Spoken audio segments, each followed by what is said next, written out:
your ABC6 Storm Tracker weather with meteorologist Bill Guile. Good evening, everyone. Delightful day today. Good deal of sunshine, light winds. Temperatures made it to the mid-40s, but actually a couple of degrees cooler than it should be, which is 47 for this time of the year. However, it felt a lot better than that 44-degree reading. Right now, in the city of Providence, it has slipped back to 39 degrees.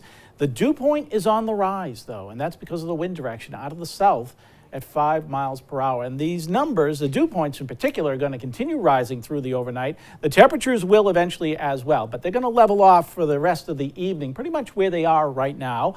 The reason being is the wind, or the breeze, if you will, what little there is, basically predominantly out of the south.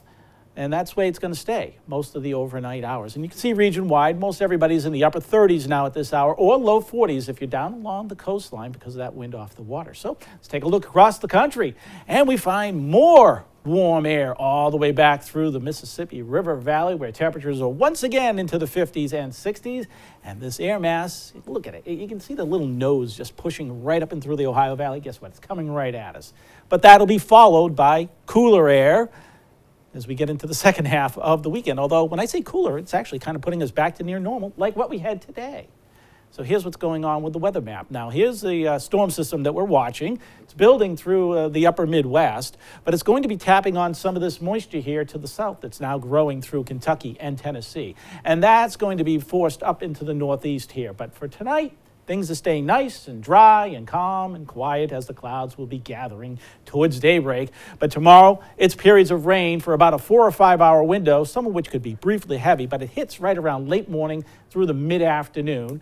And then a front comes in for the evening and clears it all out of here and brings in the cooler temperatures for the second half of the weekend. And Monday as well will be quite nice with high pressure once again reestablishing to the south, getting ready to bring back milder temperatures for the midweek with another threat of showers Tuesday and perhaps Wednesday. So here's a closer look at how your weekend plays out. Start off in the morning with temperatures upper 40s to near 50. The clouds will be in place. Rain showers start arriving late morning. Around 10 o'clock, we probably see the first raindrops moving in, and then it becomes steadier rain towards the noontime hour, while the wind really becomes a factor as well. But look at these temperatures. 56 to 60 degrees. Now, the steadiest, heaviest rains, that's shutting off pretty much right around 3, 4 o'clock in the afternoon. And then one more round of showers coming in with the front, perhaps quickly in the evening before that clears on out and then cools down as we go into Sunday morning. Sunday afternoon, sunshine with a few clouds and temperatures in the mid-40s.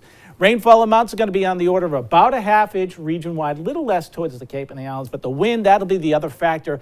As we get towards the noon hour, they'll start gusting 45 to 50 miles per hour. Along the south coast, we could have some gusts, perhaps 55 or so into the early afternoon, but then we go into the late afternoon and evening, and those wind directions become northwesterly, and things quiet down. And that sets us up for Sunday, where I said we're back near normal with the sunshine returning. That continues into Monday. Tuesday, next threat of showers, but notice those temperatures in the mid-50s again. And then it cools back down as it dries out to finish out the work week. That's your latest forecast. Let's see what's happening.